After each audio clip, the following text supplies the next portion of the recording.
इसका भुगतान करना आसान प्रोसेस लगता है, लेकिन अगर इसे बगैर प्लानिंग के किया जाए तो ये मुश्किल भरा हो सकता है।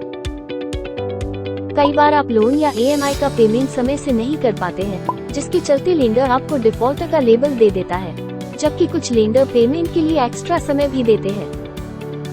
डिफॉल्ट का लेबल लगने के बाद आगे आने वाले टाइम में ये आपके क्रेडिट स्कोर पर क्या असर डाल सकता है और आपको लोन लेने के लिए क्या क्या परेशानियां हो सकती है, आइए जानते हैं।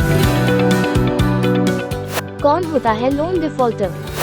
अगर आप एक से ज्यादा बार EMI नहीं चुकाते हैं तो लोन देने वाला आपको डिफॉल्टर लिस्ट में डाल सकता है और दूसरे क्रेडिट ब्यूरो में भी रिपोर्ट कर सकता है।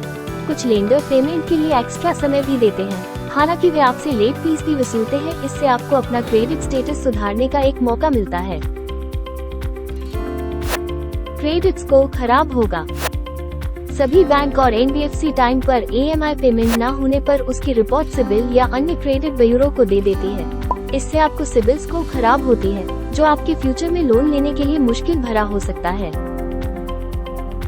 आर्थिक चिंताएं बढ़ेगी। Late fees, penalty, court fees जैसे खर्च अनसेटल्ड लोन बैलेंस में जुड़ जाते हैं, जिससे आपने जो लोन लिया था उसके मुकाबले पेमेंट अमाउंट कहीं ज्यादा बढ़ जाता है। कानूनी कार्रवाई हो सकती है।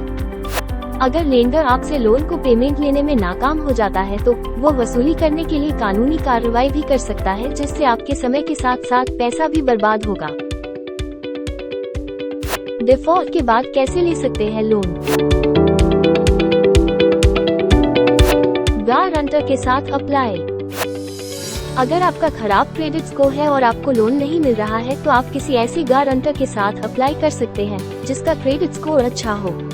इस मामले में गारंटर का क्रेडिट स्कोर माना जाएगा, लेकिन अगर आपने इस लोन पर डिफॉल्ट किया तो बकाया बैलेंस गारंटर से वसूला जाएगा। कोई एसेट गिरवी रख सकते हैं। अगर आप दोबारा लोन लेना चाहते हैं लेकिन आपको खराब सिबिल स्कोर बाधा बन रहा है तो आप अपनी किसी एसेट को गिरवी रख सकते हैं, जैसे प्रॉपर्टी, सोना आदि। इससे लेंडर आपको आसानी से लोन दे सकता है, लेकिन अगर आप लोन नहीं चुका पाते हैं तो गिरवी एसेट लेंडर की हो जाएगी। डिफॉल्टर्स के साथ बैंक बात कर सेटलमेंट करेंगे और 12 महीनों का समय देकर अपना पैसा निकालेंगे। उसके बाद अगर वो व्यक्ति लोन लेना चाहता है तो उन्हें सेटलमेंट की रकम डिपॉजिट कराने के बाद दोबारा से लोन मिल जाएगा। RBI के इस फैसले से आम डिफॉल्टर्स को काफी राहत मिलेगी।